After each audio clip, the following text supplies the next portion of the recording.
नमस्कार साथियों, स्वागत करता हूं आपके अपने YouTube चैनल पर। गोदान उपन्यास जो मुंशी प्रेमचंद जी का है, इसका संक्षिप्त परिचय एवं इसके पात्रों के बारे में पढ़ेंगे और उसके उपरांत हम इसके कथानक को विस्तार से भी पढ़ने वाले हैं। तो चलिए शुरू करते हैं साथियों उसको पढ़ना। संक्षिप्त परिचय पहले जान लेते हैं। यह उपन्यास 1936 ईस्वी में लिखा गया प्रेमचंद का अंतिम पूर्ण उपन्यास होने के साथ साथ हिंदी का महानतम उपन्यास माना जाता है। इसमें प्रेमचंद ने किसी एक समस्या को उठाने के बजाय तत्कालीन भारतीय समाज की लगभग हर समस्या को एक साथ उठाया है। यही कारण है कि गोदान को भारतीय जीवन का महाकाव्य भी कहा जाता है। तो यह प्रश्न यदि पूछ लिया जाए कि किस उपन्यास को भारतीय जीवन का महाकाव्य कहा जाता है, तो बिल्कुल गोदान को कहा जाता है। याद रखना है 1936 में लिखा गया ये उपन्यास है और 36 अध्यायों में विभक्त है। 36 इसके अध्याय हैं और उर्दू में ये गौदान नाम से छपा था अपनी मृत्यु के पश्चात। ठीक है, प्रेमचंद की मृत्यु के पश्चात ये 1 वर्ष के उपरांत साथियों गौदान नाम से उर्दू में छपा था। यह भी आपने याद रखना है। और मुख्य पात्रों के बारे में जानकारी दे रहा हूँ। होरी केंद्रीय पात्र हैं, गरीब किसान है साथियों। धनिया होरी की पत्नी जो एक जुझारू पात्र है।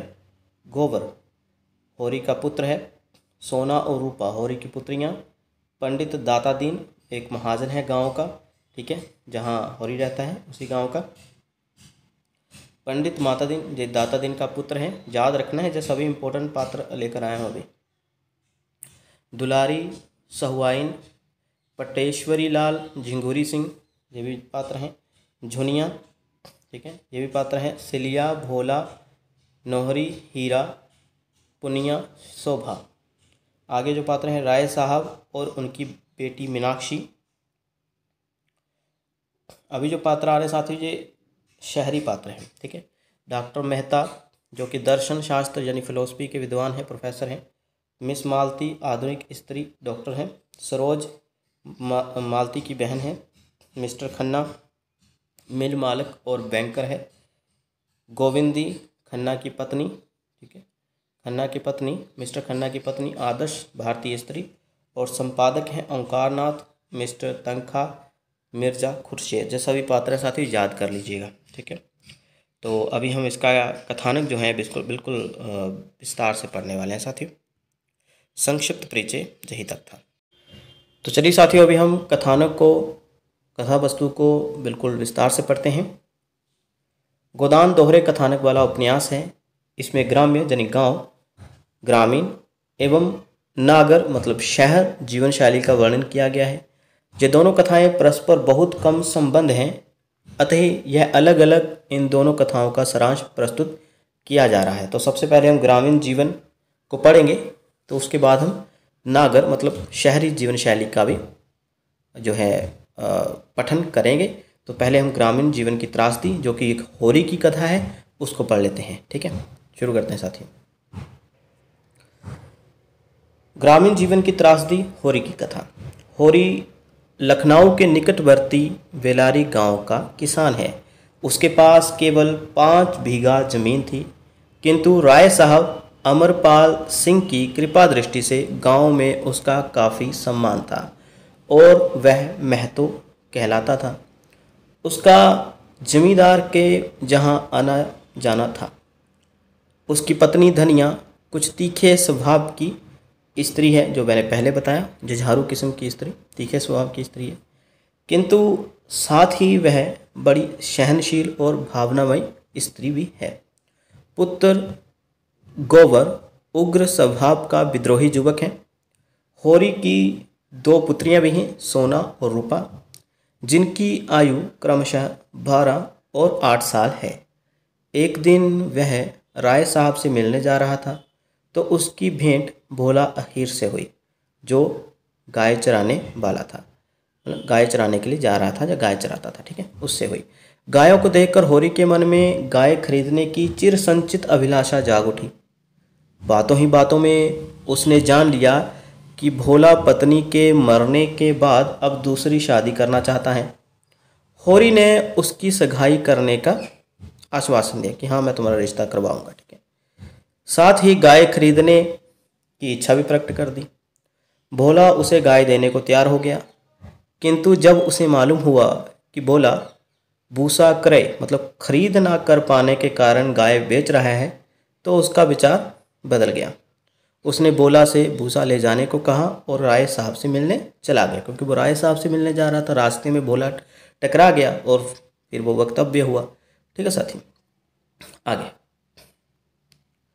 होरी जब राय साहब के घर से वापस लौटा तो कुछ ही क्षणों में भोला भी भूसा लेने आ पहुंचा। उसे 3 खांचे भूसा देकर होरी ने विदा किया और गोबर के साथ पहुंचाने भी गया, ठीक है। और गोबर जो है भोला के साथ भूसा उसके घर तक पहुंचाने भी गया। लौटते समय आधे रास्ते तक झुनिया उसे छोड़ने आई। झुनिया कौन है? तो ये भोला की लड़की है। उनका पारस्परिक प्रेम गहरा होता जा रहा था, मतलब पहले ही उनमें प्रेम संबंध जो थे कायम थे। इधर गाय की प्रतीक्षा में होरी, धनिया, सोना और रूपा सभी प्रसन्न थे, क्योंकि भोला ने गाय देने का वादा किया था। उसके बदले में होरी ने कहा था कि मैं तुम्हारी सगाई करवा दूंगा, ठीक है। होरी ने अपने भाइयों के साझे के बांस बेचकर कुछ रुपए बचाने का असफल प्रयास किया था। होरी के घर गाय आ गई।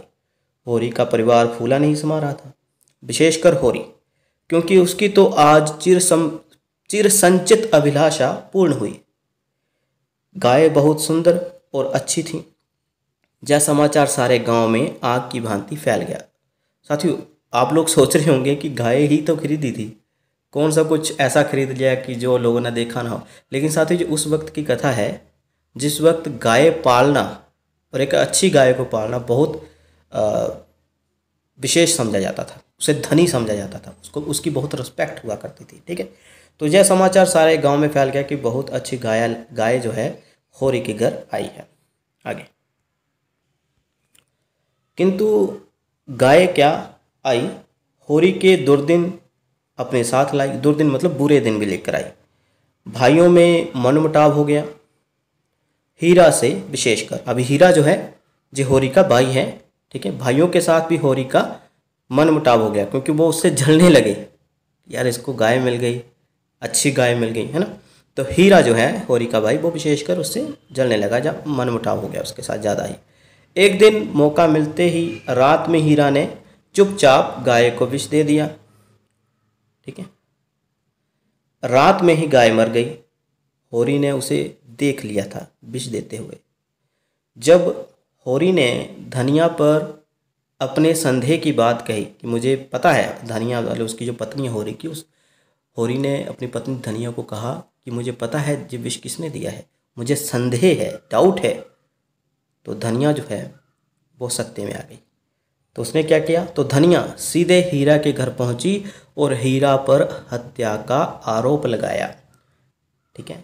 पुलिस ने हीरा के घर की तलाशी लेनी चाहिए, पुलिस भी बुला ली गई, लेकिन होरी ने अपने भाई की रक्षा के लिए अपने गोबर की झूठी कसम खाई कि उसे यह पता नहीं है कि गाय को किसने जहर दिया। ये देख लीजिए भैया, एक भाई ने को पता है कि मेरे भाई ने मेरी गाय की हत्या की है, लेकिन वो उसको बचाने के लिए अपने बेटे गोबर की झूठी कसम खा लेता है, उसके कुकृत्यों पर पानी फेर देता है कि भैया मैं तुम्हें बचा लूँगा चाहे मेरा बेटे को कुछ हो जाए, उसकी झूठी कसम खा लेता है। तो यहाँ आदर्शवाद भी देखने को मिला है, यही होता है आदर्शवाद, ठीक है।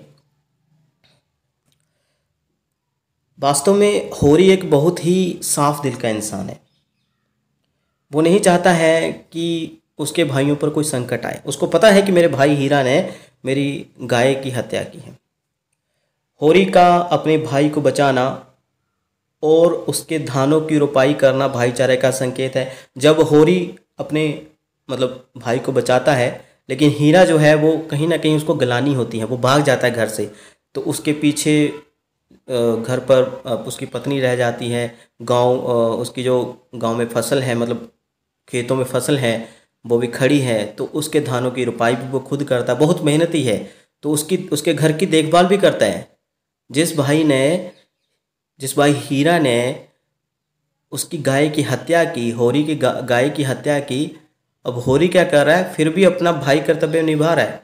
हीरा भाग गया है, गलानी में हो गया या कुछ भी करके वो भाग गया, कुकृत्य करके भाग गया, लेकिन पीछे से भी क्या कर रहा है होरी, उसके धानों की रुपाई भी कर रहा है, खेत का काम संभाल रहा है और साथ में उसकी पत्नी का भी देखभाल कर रहा है। ये देख लीजिए, ये मानवता बताई गई है। होरी कितना आदर्शवादी है। आगे बढ़ते हैं साथियों।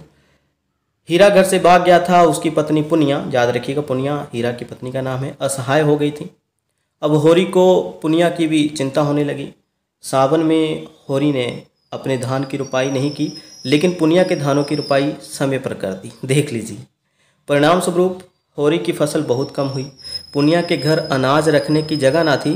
धनिया के स्वभाव में भी अब पुनिया के प्रति सादेश्यता जाग उठी थी, मतलब एक सहभावना जो होती है, सद्भावना, वो आ गई। पुराने वैर को वह भी भूल चुकी थी। आगे, झुनिया और गोबर के प्रेम का परिणाम यह हुआ कि झुनिया गर्भवती हो गई। जो झुनिया है वो बोला की बेटी है, पता है आपको, गर्भवती हो गई और गोबर उसे अपने घर में आने को कहकर खुद भाग गया। ये देख लीजिए, उसका बेटा कुछ अलग ही मिट्टी का बना है। वो झुनिया को घर होरी मतलब अपने पिता के घर छोड़ाता है और खुद बुला लेता है उसको घर पर और खुद भाग जाता है। पता है कि पिताजी से डांट पड़ेगी। होरी उस समय खेत पर था, धनिया घर पर अकेली थी। झुनिया जब घर पहुंची तो धनिया ने उसे खूब भला बुरा कहा। झुनिया रोने लगी। रोते रोते उसने सारी बातें बता दी। धनिया इस स्थिति में उसे घर से निकालने का साहस न कर सकी। वह होरी को इसकी सूचना देने खेत पर गई। पहले तो होरी भी घटना सुनकर क्रोधित हुआ, किंतु बाद में धनिया के समझाने पर उसे घर में रखने पर उद्धत हो गया, मतलब राजी हो गया। धनिया का हृदय अब दयाद्र हो गया था। झुनिया ने होरी से शरण मांगी और उसके पांव पर गिर पड़ी। होरी ने उसे आश्वासन दिया और अपने घर में रख लिया। गोबर छिपे छिपे यह सब क्रियाकलाप देख रहा था और संतुष्ट होकर कमाई करने के उद्देश्य से नगर की ओर चला गया। जहां आपको यह भी ध्यान देना चाहिए कि समाज की परवाह न करते हुए होरी द्वारा झुनिया को घर में शरण देना मानवता का प्रतीक है। ठीक है, तो मानवता दिखाई उसने।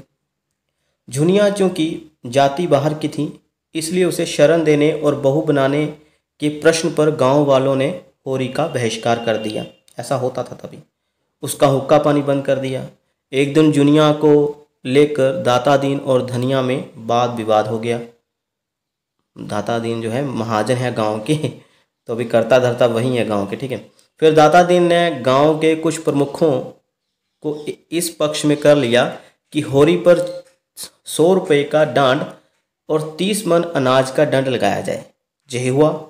असहाय होरी घर का सारा अनाज जिंगूरी सिंह की चौपाल में भरता रहा और अपना घर रहन रखकर रुपयों की व्यवस्था की। धनिया इस पर बहुत झंझलाई, मगर व्यर्थ। अब होरी के घर खाने तक को अनाज ना था। इससे वह चिंतित रहने लगा और गोबर की भी कोई सूचना नहीं मिली। गोबर भी इससे क्रुद्ध हो गया कि क्योंकि झुनिया को घर में रहकर उसने भोला का अपमान कर दिया था, अतः वह गाय का मूल्य लेने धमका। अभी भोला कौन है? झुनिया का पिता है। वो भी क्रोधित है। एक तो उसकी सगाई भी नहीं करवाई होरी ने, और दूसरी बात से यह क्रोधित है कि झुनिया जो उसकी बेटी है वो होरी की घर रह रही है और वो गर्भवती हो चुकी है। ठीक है, वो इसलिए गाय का मूल्य लेने के लिए आदम का जो गाय उसने होरी को दी थी, लेकिन वो मर चुकी थी। हीरा जो होरी का भाई था उसने उसको जहर दे दिया। ठीक है, होरी रुपए कहाँ से देता? उसको तो खाने के लाले पड़े हुए थे साथियों। फलतः परिणाम स्वरूप भोला उसके दोनों बैल खोल ले गया। होरी के पास पैसे तो नहीं थे देने के लिए भोला को, लेकिन भोला ने क्या किया? दोनों बैल खोल लिए और ले गया जो होरी के थे, जिससे वो अपने खेतों को बोया करता था। होरी के तो जैसे दोनों हाथ ही कट गए। एक किसान के दोनों बैल ले जाना उसके हाथ काटे जाने के समान है। बैलों के बिना होरी खेतों की जुताई ना हो सकी। बैलों के बिना होरी के खेतों की जुताई ना हो सकी और वह दूसरों के खेतों में काम करने लगा, एक प्रकार का मजदूर बन गया। धनिया, सोना और रूपा भी दूसरे खेतों में काम करने लगी। एक दिन दाता दीन ने साझे में खेती करने का प्रस्ताव दिया। दाता दीन जो महाजन है, याद रखना है, उसने क्या कहा कि साझे में खेती करो, प्रस्ताव दिया। होरी ने इसे मान लिया और वह अपने ही खेतों में मजदूर की हैसियत से काम करने लगा। होरी सोचता था कि ईख बेचकर वह बैल ले लेगा भोला से, किंतु साहूकार महाजन ईख के सारे रुपए ले गए। ईख मतलब गन्ना, गन्ने की फसल। इधर गोबर को लखनऊ शहर में रहते साल भर हो गया। अब वह गांव का सीधा साधा नवयुवक नहीं है, बल्कि नगर सभ्यता से अच्छी तरह परिचित हो गया है। पहले उसने मिर्जा खुर्शेद के पास 15 रुपये मासिक पर माली की नौकरी की। बाद में कुछ रुपए जमा कर खोमचा लगाना प्रारंभ कर दिया। अब उसने एक दुकान खोल ली है, जिससे उसको 2.5-3 रुपये रोज़ की आमदनी होने लगी है। इन 11 महीनों की 200 की कमाई लेकर वह झुनिया को लाने चल पड़ा कि मैं झुनिया को अपने पास लेकर आऊँगा लखनऊ में। एक दिन होरी खेत में ईख काट रहा था। दाता दीन ने उसकी पत्नी धनिया को फटकारा। इसका प्रभाव यह हुआ, काम करते करते अचानक होरी अचेत हो गया, बेहोश हो गया। धनिया अपने पति की यह दशा देखकर व्याकुल उठी और उसकी सेवा शुश्रूषा में लग गई, देखभाल में लग गई। इसी समय गोबर भी आ पहुंचा। सब लोग बड़े प्रसन्न हुए। उसने अपने साथ लाया वह सब सम्मान एक दूसरे को बांटा और फिर गांव में घूमकर सब पर अपना प्रभाव जमाया। वह भोला के गांव भी गया और उसे बातों में फुसलाकर अपने बैल ले आया। गोबर से गांव के सब मुखिया चिढ़े हुए थे। दाता दीन से उसने साफ कह दिया कि होरी अब किसी का काम नहीं करेगा। दाता दीन ने अपने रुपए मांगे तो गोबर ने सरकारी ब्याज के हिसाब से रुपए देने चाहे, किंतु होरी को लगा कि यह अधर्म है।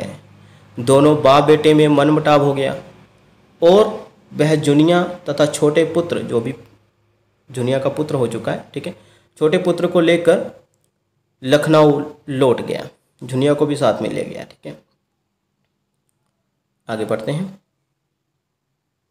गोबर के चले जाने के बाद होरी का घर सूना हो गया।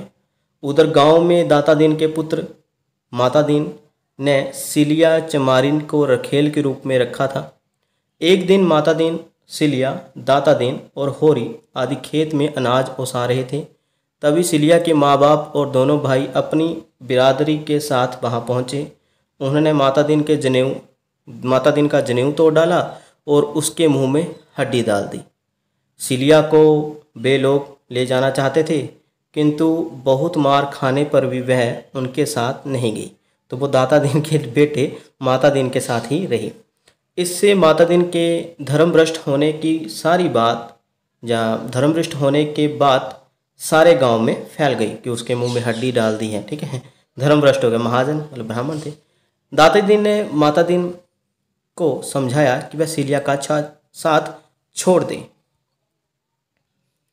बाकी वह सब ठीक कर लेगा।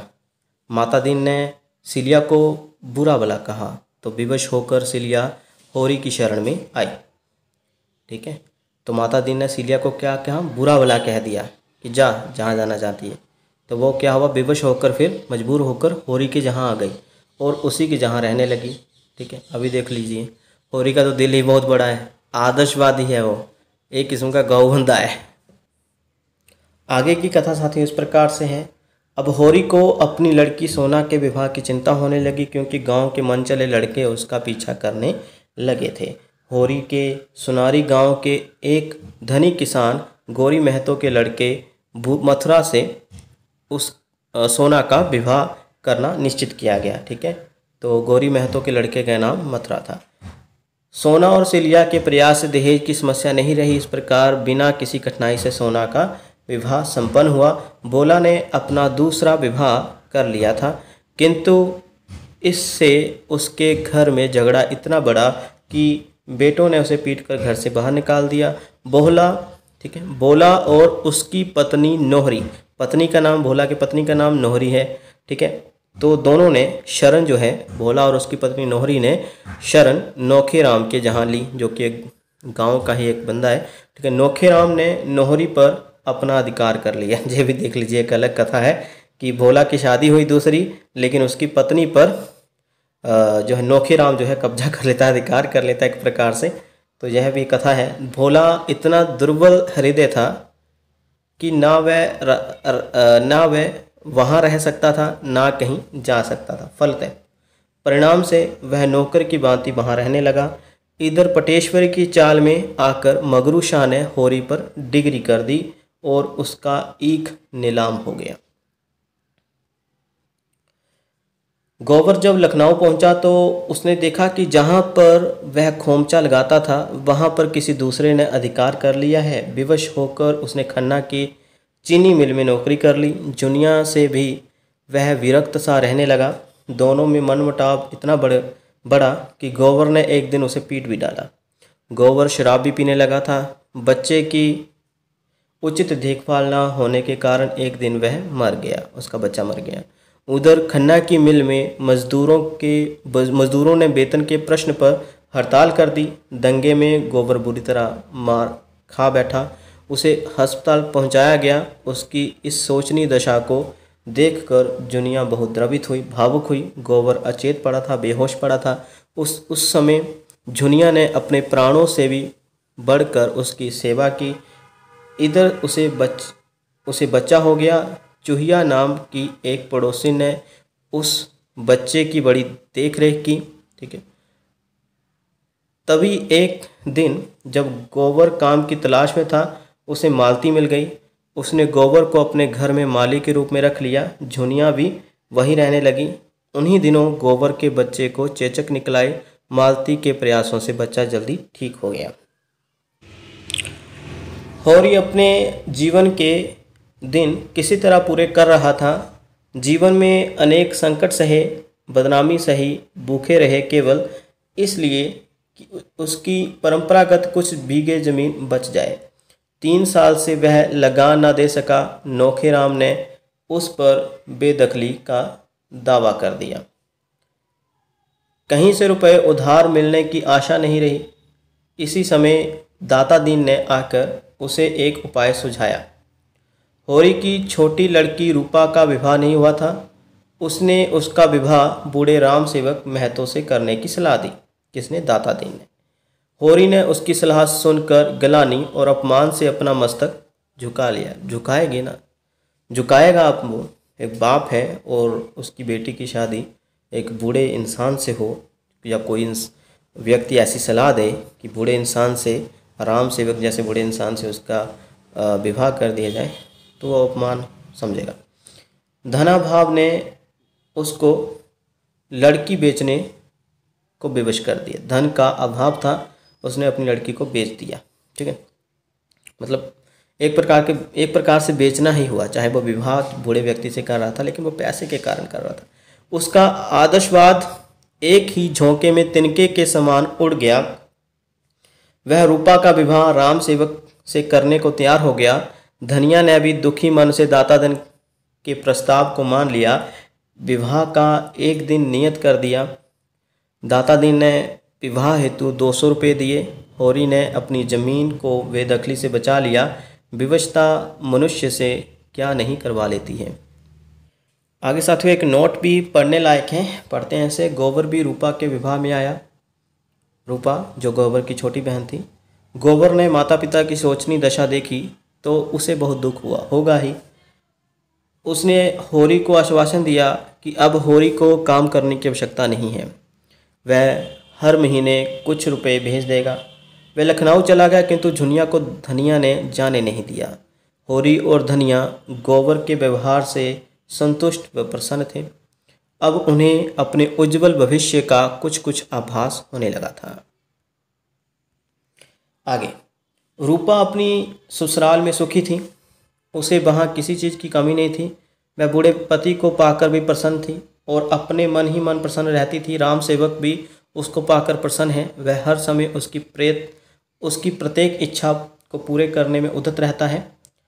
रूपा से जरा सा संकेत पाते ही उसने उसके जहाँ गाय बेच दी। गोबर के लड़के को देखकर होरी भी प्रसन्नचित्त रहता है। जैसा कि आप जानते ही हैं कि गोबर का एक लड़का भी है, ठीक है। पहला लड़का तो मर गया था, अभी जो दूसरा है उसको देखकर प्रसन्नचित्त रहता है। झुनिया भी गोबर के साथ नहीं गई है, होरी और धनिया के पास ही है। तो अभी ऐसा लग रहा है कि सब कुछ ठीक हो रहा है। अभी आगे पढ़ते हैं। अब होरी को केवल एक चिंता रहती है कि किसी प्रकार राम सेवक को रुपए लुटा दे, राम सेवक के रुपए लुटा दे। इसके लिए वह कठिन परिश्रम करता है। गांव में कंकड़ की खुदाई दिन भर लू धूप में करके रात को घर लौटता है और देर तक सूत काता करता है।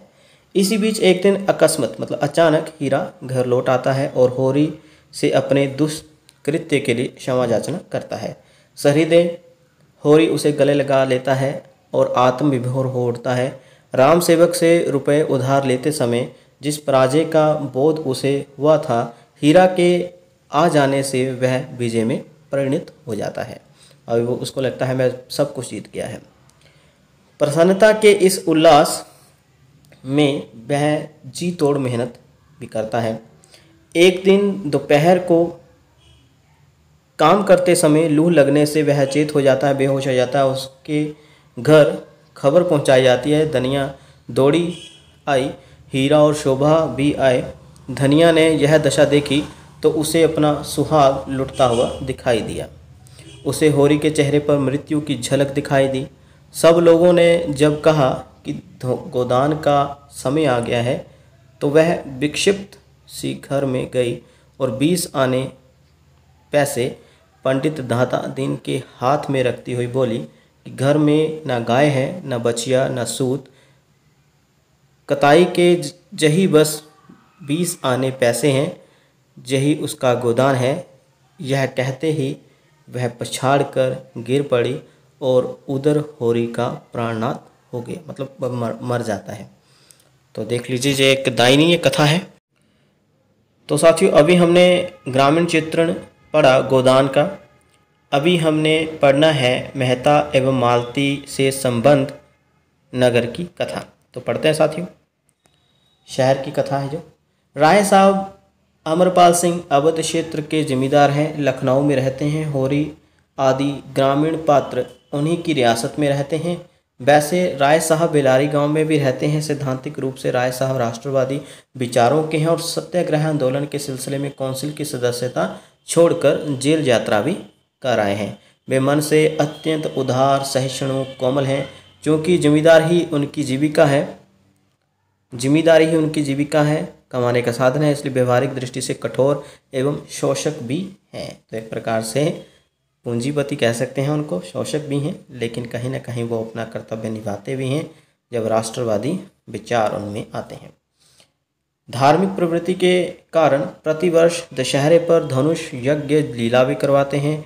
इस वर्ष भी धनुष यज्ञ लीला का आयोजन हुआ है। होरी को उसमें जनक के मालिक की भूमिका दी गई है, इसीलिए तो वो जाता था। शुरू में हमने जब ग्रामीण चित्रण पढ़ रहे थे तो उसमें जिक्र आता है ना कि हाँ वो राय साहब से मिलने जा रहा, तो वो देख लीजिए यही कारण करने के लिए जाता है, ठीक है। तो धार्मिक प्रवृत्ति होने के कारण प्रतिवर्ष दशहरे पर धनुष यज्ञ लीला भी करवाते हैं। इस वर्ष भी धनुष यज्ञ लीला का आयोजन हुआ है। होरी को उसमें जनक के मालिक की भूमिका दी गई है। आयोजन में कौन कौन है तो वो देख लेते हैं। आयोजन में राय साहब के मित्र लखनऊ के डॉक्टर महता, दर्शन शास्त्र के जो प्रवक्ता हैं, डॉक्टर मालती, मिस्टर खन्ना जो मिल मालक के पूंजीपति हैं, ओंकारनाथ जो बिजली के संपादक हैं, बिजली जो एक पत्रिका है या कह सकते हैं पत्र, खुर्शेद जो एक व्यापारी है, मिस्टर तंखा चालबाज राजनीतिज्ञ हैं, पॉलिटिकल पार्टी के हैं, आदि भी पधारे हुए हैं। प्रसंगवश इन सब बौद्धिकों यानी बुद्धिजीवियों में जिम्मेदारी प्रथा को लेकर बहस छिड़ जाती है और भी अनेक बातें होती रहती हैं। यहीं पर पता चलता है कि जो खन्ना है ठीक है, अपनी पत्नी गोविंदी से संतुष्ट नहीं है, मालती के प्रति आकृष्ट हैं। तो साथियों, आपने ये याद रखना है कि मिस्टर खन्ना अपनी पत्नी गोविंदी से संतुष्ट नहीं है, बल्कि मालती के प्रति वह आकर्षित हैं। ठीक है, जबकि मालती डॉक्टर मेहता के प्रति आकर्षित है। ये भी है भैया। तो इसी बीच जब धनुष यज्ञ की लीला चल रही थी और राय साहब अपनी मित्र मंडली के साथ अंदर कमरे में हास परिहास कर रहे थे, तभी मेहता अफगान के भेष में या अफगान वेश धारण कर यह कहते हुए सबको चौंका देते हैं कि राय साहब के आदमियों ने उनके आदमियों को लूटा है और अफगान अब या तो 1000 रुपये और मालती को ले जाएगा या राय साहब को अपनी बंदूक की गोली से मार डालेगा। अफगान की यह धमकी सुनकर सबकी सिट्टी पिट्टी गुम हो जाती है। राय साहब ने थोड़ा बहुत प्रतिशोध किया, किंतु अफगान का क्रोध देखकर वह भी सहम गए। उसी समय होरी किसी काम से आया और अफगान को देखकर उसे दबोच लिया। दाढ़ी नोचते ही भेद खुल गया और अफगान के रूप में मेहता को देखकर सभी व्यक्ति कायरता पर लज्जित हुए। यह भी है। इसके बाद सब लोगों ने 3 दलों में बंटकर शिकार के लिए प्रस्थान किया। मेहता मालती के साथ राय साहब और खन्ना का एक दल बन गया। तीसरे दल में मिर्जा खुर्शीद और तनखा जी थे। जंगल में जाकर तीनों दल अलग अलग हो गए। मालती मेहता से प्रेम करती थी, अतः एकांत चाहती थी, किंतु मेहता को शिकार की धुन थी। मालती उन्हें रोकना चाहती थी, किंतु वे आगे बढ़ते जाते हैं। कुछ देर में एक नाले के पास पहुंच गए। मेहता नाले को पार करने के लिए पानी में घुस गए। नाला गहरा था, प्रवाह तेज था। जब पानी मेहता के छाती तक आ गया तो डर के मारे मालती उन्हें वापस बुलाने लगी, किंतु जब वे नहीं लौटे तो स्वयं भी नाले में घुस गई। उसके पांव उखड़ने लगे। ठीक है, आगे मेहता ने उसे कंधे पर ले लिया और नाला पार कर गए। मालती उन पर पूरी तरह समर्पित हो जाना चाहती थी, किंतु मेहता अभी उसे इस योग्य नहीं समझते थे। तभी अचानक मेहता ने एक चिड़िया को देखा और बंदूक दाग दी। घायल चिड़िया नाले में गिर पड़ी और बहने लगी। मेहता भी पानी में घुस गए, किंतु बहुत दूर निकल जाने पर भी उसे पकड़ नहीं पाए। तभी एक गांव की बाला लड़की ने चिड़िया को पकड़ लिया और मेहता एवं मालती को अपने झोंपड़े में ले गई। वहां ग्राम्य वाला के व्यवहार से मेहता अति प्रसन्न हुए और मालती के दुर्व्यवहार पर उन्हें क्षोभ भी हुआ। दोनों वापस लौट गए। दूसरी ओर खन्ना, तनखा, राय साहब, ओंकार नाथ भी खाली हाथ वापस लौट आए थे। एक दिन खुर्शीद ने नगर में बूढ़े लोगों की कबड्डी करवाई। मेहता और मिजी ने भी खेल में भाग लिया। खेल में मेहता की विजय होती है। खुर्शीद ने गोबर को अपने साथ नौकर रख लिया। अभी तक मेहता की दृष्टि में मालती में वे गुण नहीं थे जो एक पत्नी में अपेक्षित होते हैं। मालती इस तथ्य को जानती है, इसलिए स्वयं को मेहता के अनुरूप आदर्शों में ढालने का प्रयत्न करती है। उसने एक बार महिलाओं के एक क्लब की ओर मेहता का भाषण करवाया, जिसमें मेहता ने नारी की सदाशता, महानता एवं उसके देवी रूप का बखान किया। जब भाषण समाप्त हुआ तो मेहता और मालती साथ ही घर को चले गए। मार्ग में मेहता ने बताया कि आजकल खन्ना और गोविंदी में तीव्र मतभेद चल रहे हैं और इस मनमुटाव का कारण मालती है, क्योंकि वह उन दोनों के प्रेम के बीच में दीवार बनी हुई है। मालती खन्ना का तिरस्कार करती है। उधर राय साहब को जब मालूम हुआ कि पंचों ने होरी से डांड ली है, ये डांड वाली कहानी हमने पीछे व्यक्त की है, जब दाता दिन उस पर डांड लगाते हैं कि इसके बेटे ने अलग जाति से होकर एक नीच जाति की लड़की से प्रेम संबंध किया है, उसको गर्भवती किया है। ठीक है, तो उस पर डांड लगाते हैं। तो ये सब बात जो है राय साहब को पता चलती है, तो उन्होंने कारकुन नौखेराम को बुलाकर खूब डांटा। डांड के रुपए सबसे भरभा लिए। नौखेराम ने बिजली के संपादक ओंकार नाथ को रिपोर्ट छपने भेज दी। जिसमें यह दर्शाया गया कि राय साहब किस ढंग से जनता का शोषण करते हैं। मतलब ये उल्टा पड़ गया, देख लीजिए। ठीक है, तो होरी पर डांड लगा दी गई थी और नोखेराम जो कि दाता दीन का करीबी था उसको बुलाया गया। खूब डांटा राय साहब ने, जमींदार थे, लेकिन नोखेराम ने भी अपनी चाल चली। जो बिजली पत्र के संपादक थे, अखबार के संपादक थे ओंकारनाथ, वहाँ रिपोर्ट भी छपवाई और यह दर्शाया कि राय साहब किस ढंग के जनता के शोषण करता है। देख लीजिए, मुझे ऐसे डांटा है उन्होंने, अपना उसने जो भी चाल चली। ठीक है, राय साहब को जय सब ज्ञान हुआ जब ज्ञान हुआ तो ओंकारनाथ को खूब फटकारा कि भाई मेरे खिलाफ तुम अपने अखबार में छापते हो, बिजली में। खन्ना और गोविंदी में प्राय अनबन रहती थी। जब उनका लड़का बीमार पड़ा और खन्ना ने डॉक्टर मालती को बुलाना चाहा तो झगड़ा हो गया, क्योंकि खन्ना साहब तो आकृष्ट हैं कहाँ, मालती पर। तो झगड़ा हो गया। खन्ना ने गोविंदी को पीट दिया। गुस्से में भरी गोविंदी कभी न लौटकर आने के उद्देश्य से घर से निकल पड़ी, किंतु चिड़ियाघर पार्क में मेहता ने जब उसे बहुत समझाया तो वह पुनः घर लौट आई। उधर राय साहब कौंसिल का चुनाव राजा सूर्य प्रताप सिंह के विरुद्ध लड़ रहे थे। राय साहब कौंसिल का चुनाव राजा सूर्य प्रताप सिंह ये भी पात्र हैं जो उसके विरुद्ध लड़ रहे थे। पुत्री का विवाह भी करना था। ससुराल की जायदाद के विषय में भी मुकदमा चल रहा था। ठीक है, खन्ना की मिल में मजदूरों ने हड़ताल कर दी थी। ये जिक्र पहले भी आया था। तो कहानियाँ ये नहीं कि हाँ नगर की कथा अलग से है, ग्रामीण की अलग से, ये दोनों सहज संबंधित हैं। ठीक है, तो पढ़ते हैं साथियों। खन्ना की मिल में मजदूरों ने हड़ताल कर दी थी। फिर एक दिन खन्ना की चीनी मिल में किसी ने आग लगा दी। मिल को जलता देख खन्ना विक्षिप्त हो उठा और लाखों रुपए की संपत्ति स्वाहा होते देखता रहा। किसी प्रकार मेहता और मालती उसे घर लाए। गोविंदी के व्यवहार से खन्ना का कायाकल्प हो गया और उसका मनमुटाव सदैव के लिए समाप्त हो गया। मतलब फिर भी गोविंदी ने उसको बुरा भला नहीं कहा और जो स्थिति थी सामान्य हो गई। खन्ना और गोविंदी में जो भी मनमुटाव था वो समाप्त हो गया। मालती खन्ना गोविंदी के मार्ग से हट चुकी थी। मालती का भी धीरे धीरे कायाकल्प हो रहा था। अब वह आदर्श भारतीय रमणी बन चुकी थी। मेहता एवं मालती उन्हें एक दूसरे की ओर खींचने लगे थे। मालती ने अब मेहता से मिलना बहुत कम कर दिया था, किंतु फिर भी एक दिन मेहता उससे मिल ही गए। मेहता की दयनीय दशा देखकर वह द्रवित हो उठी। यद्यपि मेहता 1000 वेतन पाते थे, फिर भी वे अपने कपड़े सिला ना पाते थे, क्योंकि निर्धन छात्रों में ही उनका वेतन बंट जाता था, वहीं सारा वेतन लग जाता था। बात जहाँ तक बढ़ गई थी कि वे अपने मकान का कई महीनों का किराया भी न दे सके।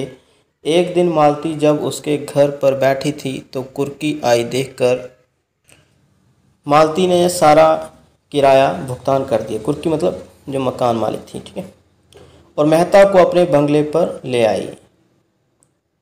उनके लिए उसने 2 कमरे खाली करवा दिए। अब मेहता को मालती से मिलने का पर्याप्त अवसर मिलता है। उनके मित्र समझते हैं कि यह उनके विवाह की तैयारी है।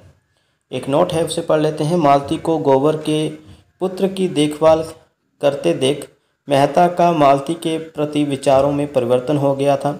एक स्त्री में माता देवी विद्यमान होती है, ऐसा उसको विश्वास हो गया था। तो मालती के प्रति जो दृष्टिकोण पहले था मेहता का, शुरू में ऐसा अभी नहीं है, क्योंकि मालती पहले एक मॉडर्न किस्म की स्वार्थी औरत थी, लेकिन अभी वो उसमें ममता की झलक भी आ गई है।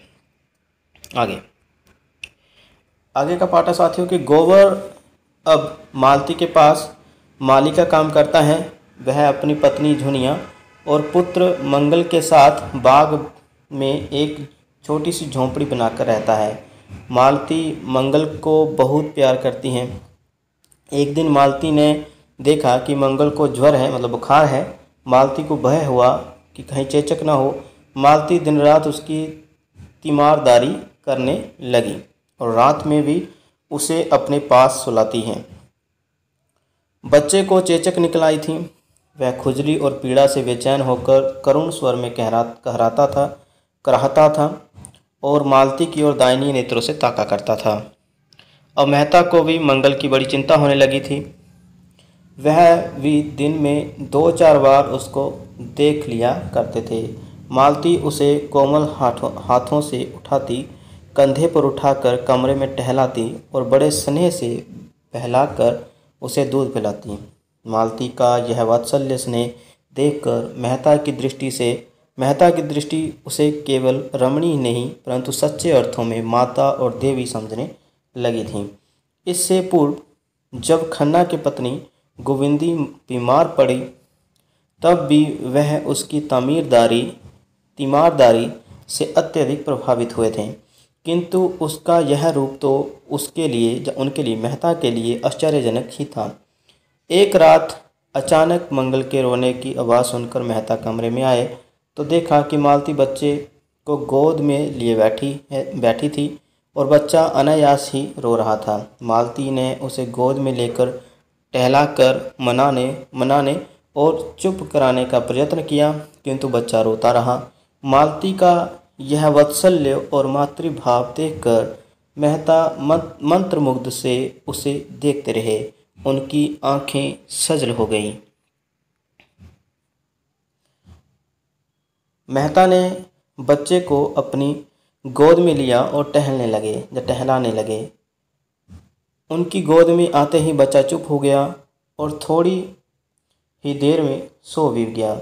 बच्चे को सुलाकर मेहता मालती को तृष्ण दृष्टि से देखते रहे। मालती ने कहा, मैंने बहुत दिन हुए अपने को तुम्हारे चरणों पर समर्पित कर दिया। तुम्हारा प्रेम और विश्वास पाकर अब मेरे लिए कुछ भी शेष नहीं रह गया है। यह वरदान मेरे जीवन को सार्थक करने के लिए काफ़ी है। मेहता मालती को पत्नी रूप में ग्रहण करना चाहते थे, किंतु मालती मित्र बनकर रहना चाहती थी।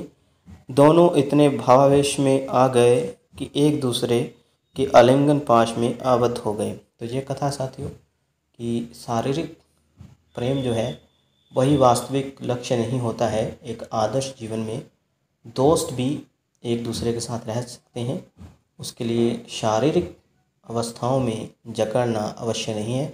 और एक तरफ ग्रामीण जीवन का त्रासदी पूर्ण जीवन भी जहाँ पर बताया गया है, जो होरी का है, कैसे वह मजदूर बन जाता है, और एक तरफ मालती और मेहता के जीवन की कथा भी है। ठीक है।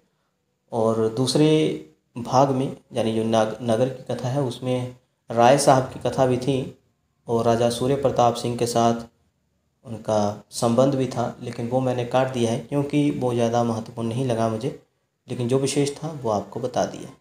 तो वीडियो ज़रूर लाइक करके जाएं साथियों। वीडियो ज़्यादा लंबा बन गया है, लेकिन विस्तार से बताना था, जो पात्र थे, जो घटनाएं थे। ठीक है साथियों। और यदि इससे भी विस्तार में पढ़ना है तो बिल्कुल आप उपन्यास पढ़ सकते हैं। धन्यवाद।